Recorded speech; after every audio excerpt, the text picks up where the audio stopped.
Hey my lovelies, welcome back to my channel where I break down the fundamentals of my hair care. Today's video, guys, you voted for it. You wanted to know my tips on how to improve your self-relaxing experience. So without further ado, let's get right into today's video. So of course, if you haven't yet been reliably informed, I'll leave a link in my description box. I'll also leave a card above to let you know that I self-relaxed for the very first time a week ago, and I thought the experience was really good. There were some takeaways, of course, so I wanted to come and just enlighten you on the whole process, but at the same time giving you tips so that you're not encountering some of the same challenges that I had. I also had a lot of good takeaways as well, so I'm gonna share all of that in today's video. So tip number one, the very first thing that you don't want to do when you're self-relaxing at home is to relax on the impulse. I know.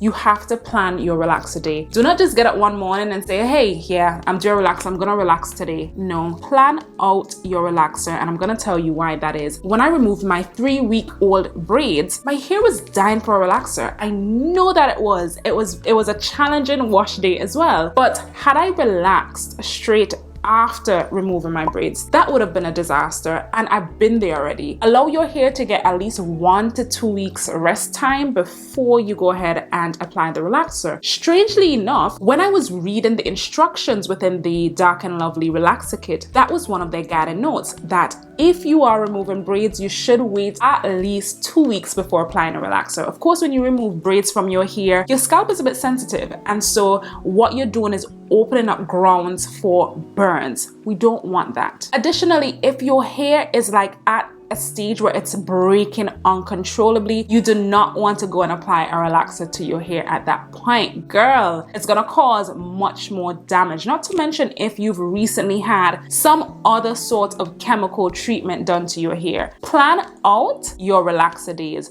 Do not relax on impulse. Tip number 2, select the right and appropriate relaxer for your hair and for your scalp. Now, we know the discussions about lie and no lie relaxers. I think it's been exhausted on social media, on YouTube, on Google, but you have to know what your hair wants, what your hair likes. If your scalp is super sensitive, then of course a no lie relaxer would be the best option for you. So that's typically your box relaxers. So if you know that your hair is prone to dryness, maybe a no lie relaxer may not work for you, but a lie relaxer may work for you. I think the general thrust is that lie relaxers are safer on the strands but more harsh on your scalp, and no lie relaxers are safer on your scalp and harsher on your strands. So know your hair, know what your hair wants at that particular time to determine which relaxer you should utilize. Now, of course, I have sensitive scalp. So a no lie relaxer would work better for me. Tip number 3, pre-part your hair or section your hair. I know this is a trend. This is a trend now because Hairlicious introduced us to this, and wow, it's blowing everyone's minds. But it is really just a critical tip that I think you should at least try out once, especially if you're relaxing your hair at home. Girl, trust me, okay? It saved my hair, it saved me time. But what I would say, it was time consuming at the start, but in terms of the relaxer process, applying the relaxer to my hair, it eliminated so much time from the process. So what this does, it allows you to assess your hair. It allows you to see especially which areas of your hair probably under processed or over processed. It gives you an opportunity to test your hair before you go ahead and apply the relaxer. Tip number 4, protect your ends and base your scalp, okay? Especially for those of us who are sensitive to relaxers, basing your scalp is critical. You can either choose to do that the night before, or you can do that the morning of the relaxer. It just really depends. So you also want to protect your ends. So maybe you want to utilize, a heavier oil on your ends to, safeguard against relaxer runoff, or to safeguard against over processing, or you may wish to utilize maybe a petroleum-based product. Whatever you choose to do, make sure that you do it, because you do not want any sort of over processing happening or any sort of overlapping happening during your relaxer process. It's sort of unavoidable in a sense, but as much as possible, try to protect your already processed ends. Tip number 5, when you're processing your hair at home, get help. Please, you don't have to do it on your own unless you're in a situation where there's nobody around that can help you at all. If you have someone who's close to you, get help.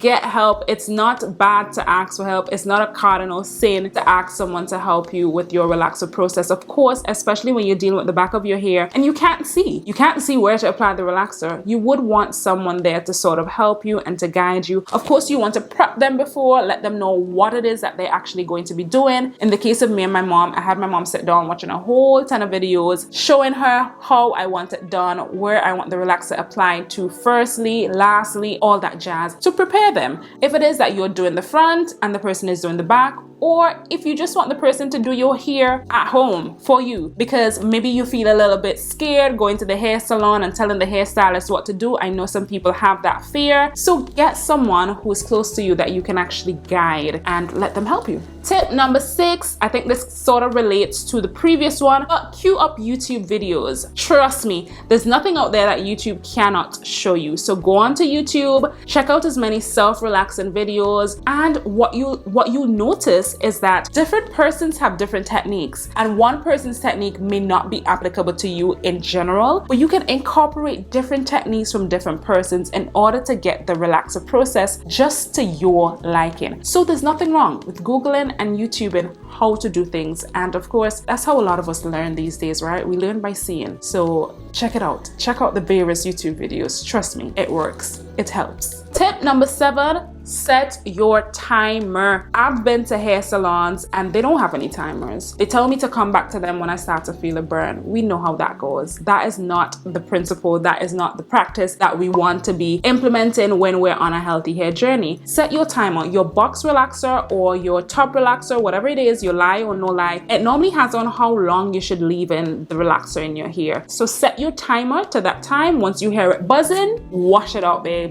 Wash it out. Tip number 8, which I think is one of the most critical tips there is: neutralize your hair. Neutralize your hair. Neutralize your hair. And when I say that, I cannot stress it enough. It's so important to ensure that all of the relaxer chemical is washed out of your hair. Even if it means washing your hair 5, 6, 7 times, and ensure that that chemical is washed out. You have to do this, otherwise your hair in some ways will continue to process. What I've been reading is that the more product you apply to your hair after you rinse out your relaxer, it sort of helps to bring down the pH balance of your hair to what is considered a normal pH balance. But at the same time, you still do not want to be walking around with chemical in your hair. That can literally break or make your whole at-home relaxer experience. I would suggest as well utilizing a color-coded neutralizer because that helps you to determine whether or not all of the relaxer has been washed out of your hair. So that's definitely a tip that I am throwing out to you for you to incorporate. And my last and final tip, tip number 9, is to double treat your hair. And when I say double treat your hair, I'm talking about protein and moisture. Ensure that whatever you're doing on your relaxer day, you're re-infusing protein back into your hair because the relaxer process breaks down the protein bonds in our hair. So you want to make sure that you go back up, top up your hair with the protein that it needs. And of course, protein alone doesn't soften your hair. So you want to follow with a counter deep conditioner, which is a moisture-based deep conditioner to give your hair back, you know, that elasticity that you're accustomed to, that little moisture, that bounce. That is what you want whenever you're self-relaxing. So you always have 2 treatments. There's some relaxer kits that come with the 2. Some of them only come with 1, but usually I would suggest doing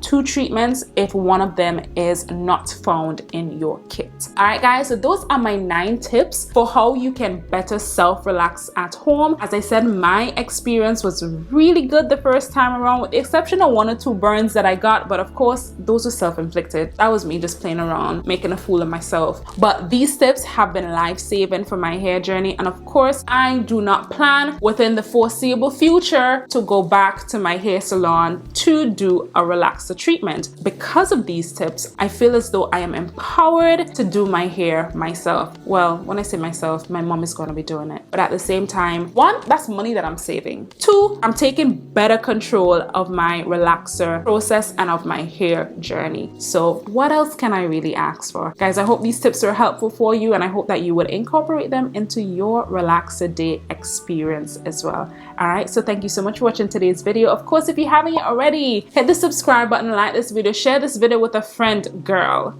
and tell a friend to tell a friend to stop over on my channel, check out my videos, and of course subscribe, and I'll see you next week Sunday for another video. Bye.